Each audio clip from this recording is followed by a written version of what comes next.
अब देखिए कि जिन्होंने वैल्यूएशन हमारी करनी है उनमें भारत शामिल है। हम फैटअप को रो रहे हैं, वहाँ जीएसपी प्लस खतरे में नजर आ रहा है। फरवरी में ही आईएमएफ के साथ एक एग्रीमेंट साइन किया था जिसमें कहा था कि हम ये करेंगे, और जून में हम उस एग्रीमेंट से मुकर गए हैं। कुछ दो कर्जे पाइपलाइन में हैं। एक जो है वो एडीबी का, एशियन डेवलपमेंट बैंक का $600 मिलियन का कर्जा है, बिल्कुल। ये जो एक्सटेंडेड फंड थी ये एशियन डेवलपमेंट बैंक की तरफ से ही आनी थी, और इसी वजह से क्योंकि आईएमएफ की तरफ से लेटर ऑफ कंफर्ट नहीं मिला तो इसलिए ये डिले हो गया है। जब आपको आईएमएफ कह रहा है कि वेट एंड सी की पॉलिसी पे हम आ गए हैं, इज दिस अ थ्रेट? तो इसका मतलब है कि अमेरिका की तरफ से किसी न किसी सूरत में इस पे प्रेशर जरूर आएगा। अमेरिका का प्रेशर आपको आएगा, कहां से आएगा? आईएमएफ के जरिए आएगा, सैंक्शंस के जरिए आएगा, वर्ल्ड बैंक से आएगा। हेलो फ्रेंड्स, जय हिंद। हिंदुस्तान स्पेशल में आपका स्वागत है दोस्तों। पाकिस्तानी मीडिया में अब ये चर्चा बड़े जोरों शोरों से हो रही है कि क्या पाकिस्तान अमेरिका से आने वाले दबाव को झेल पाएगा।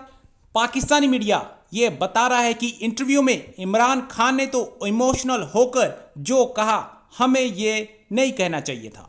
अब अमेरिका हमारी वाट लगाने वाला है। आपको पता ही है दोस्तों, इमरान खान अपने यू टर्न के लिए सारी दुनिया में मशहूर है। हो सकता है कि आपको जल्दी कोई नया यू टर्न देखने को मिल जाए।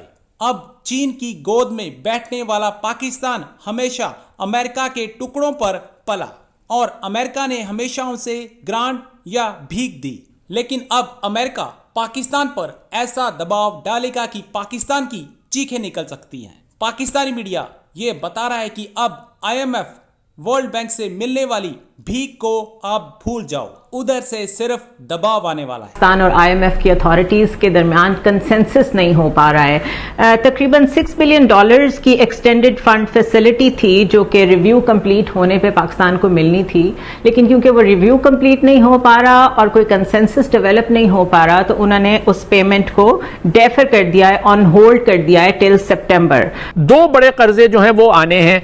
अच्छा, और इसका सिर्फ आईएमएफ से नहीं है, आईएमएफ का जो लेटर है, यानी अगर आईएमएफ इत्मीनान का इजहार करता है पाकिस्तान का जो पेस है या रफ्तार है रिफॉर्म्स की, तो उससे Asian development bank, world bank भी अपने कर्जे देते हैं। दो कर्जे पाइपलाइन में हैं। एक जो है वो एडीबी का, एशियन डेवलपमेंट बैंक का $600 मिलियन का कर्जा है, बिल्कुल। ये जो एक्सटेंडेड फंड थी ये एशियन डेवलपमेंट बैंक की तरफ से ही आनी थी, और इसी वजह से क्योंकि गवर्नमेंट की तरफ से लेटर ऑफ कंफर्ट नहीं मिला, आईएमएफ की तरफ से लेटर ऑफ कंफर्ट नहीं मिला, तो इसलिए ये डिले हो गया है। तो हमने ये कहा है कि ये जरूरी नहीं कि सारे पॉइंट्स वगैरह पे अमल किया हो और तभी आपको यहां से रेल लिस्ट से निकाला जाए, क्योंकि ये अदारा जो है ये मुख्तलिफ बड़ी ताकतों के उनके सियासी मकासद को पूरा करने के लिए भी इस्तेमाल होता है, और हमारे मामले में यही हो रहा है। अब देखिए कि जिन्होंने वैल्यूएशन हमारी करनी है उनमें भारत शामिल है। मैं इसको ऐसे जरूर देखता हूं कि हमें अंदाजा है कि अमेरिका के जो वोट्स हैं आईएमएफ में, वो अगर हमारी साइड पे चले जाएंगे तो हमारे लिए कुछ आसानियां पैदा होंगी।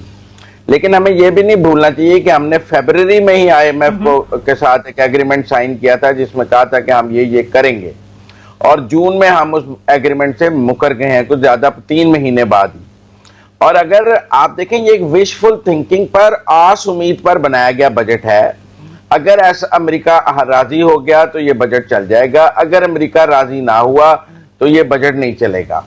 अगर आपकी प्लानिंग इतनी शॉर्ट साइटेड है कि हो सकता है आपकी और अमेरिका की बात ना बने, तो अगस्त में आपको सारा कुछ फॉल डाउन करना पड़ जाएगा इस बजट का, सब गिरा देंगे आप कि आपकी अमेरिका से बात नहीं बनी है और आईएमएफ ने लेटर ऑफ सितंबर में आपको थ्रेट कर दिया है और दुनिया आप कह रही है हम आपके साथ काम नहीं करते, तो आप गिर जाएंगे। अब मुझे नहीं समझ आती कि एक हुकूमत ने एक बजट दिया है जो सारे का सारा आस उम्मीद पर है कि अगर आईएमएफ से बात बन गई, अगर अमेरिका बहादुर राजी हो गया तो फिर ये बजट चल जाएगा, और अगर ना हुआ तो ये नहीं चलेगा। मतलब हमने यूरोपियन यूनियन में अपने खिलाफ करारदाद भी देखी अभी हाल ही में, और हमारा जीएसपी प्लस भी उसकी वजह से खतरे में जाने की हमें खतरे की घंटियां बज रही हैं। हम फैटअप को रो रहे हैं, वहाँ जीएसपी प्लस खतरे में नजर आ रहा है। तो जब आपको आईएमएफ कह रहा है कि वेट एंड सी की पॉलिसी पे हम आ गए हैं, इज दिस अ थ्रेट? और आईएमएफ एंड फैटअप ये दो प्लेटफॉर्म्स ऐसे हैं जो यूज हो रहे हैं पाकिस्तान के खिलाफ।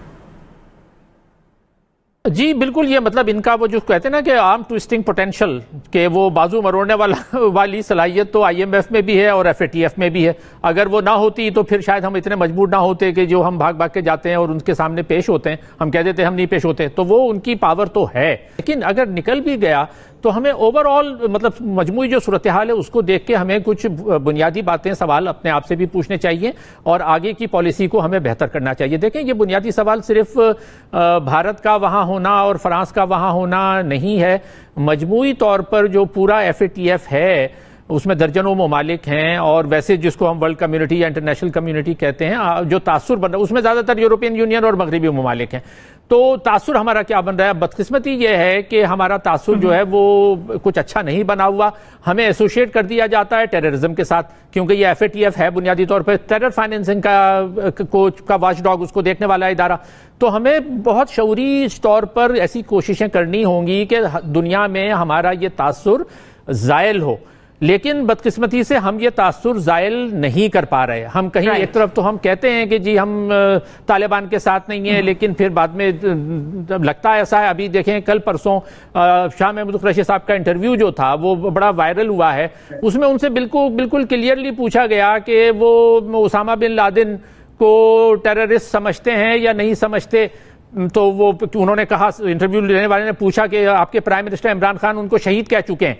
तो कहने लगे जी वो आउट ऑफ कॉन्टेक्स्ट कोट किया गया। फिर कहा कि अच्छा आप कहते हैं या नहीं। तो उस वक्त शाह महमूद कुरैशी को क्लियरली जवाब देना चाहिए था कि टेररिज्म के हवाले से पाकिस्तान का पॉइंट क्या है। और शाह महमूद कुरैशी साहब ने कहा कि well I let it pass. Right. अब ये एक ऐसी चीज है कि आप कोई बुनियादी तौर पे स्टैंड नहीं ले रहे। जिस आदमी को दुनिया दहशतगर्द समझती है उसके बारे में एक रियासत का वजीर खारजा ये कह रहा है कि I don't know, let it pass. इतना कैटेगोरिकली प्राइम मिनिस्टर बात कर सकते हैं काफी मामलात में, एयर बेसिस देंगे कि नहीं देंगे, इस्लामोफोबिया पे खुल के बोलते हैं, तो फिर उसामा बिन लादेन को टेररिस्ट कहने में रिलक्टेंट क्यों हैं? और उसकी वजह से क्या आप समझते हैं कि हमारा एक प्रो तालिबान इमेज जाता है? एफएटीएफ की आपने जिस तरह बात की, एफएटीएफ बिल्कुल उसमें इंडिया का होना इसी तरह है जिस तरह आप दूध की रखवाली के ऊपर बिल्ले को बिठा दें। पाकिस्तान का मुस्तकबिल चीन के साथ जुड़ा हुआ है, तो इसका मतलब है कि अमेरिका की तरफ से किसी न किसी सूरत में इस पर प्रेशर ज़रूर आएगा। इसलिए कि अमेरिकी सदर जो बाइडन ने और अभी जो G7 का इनका चोटी कॉन्फ्रेंस हुई है यूके में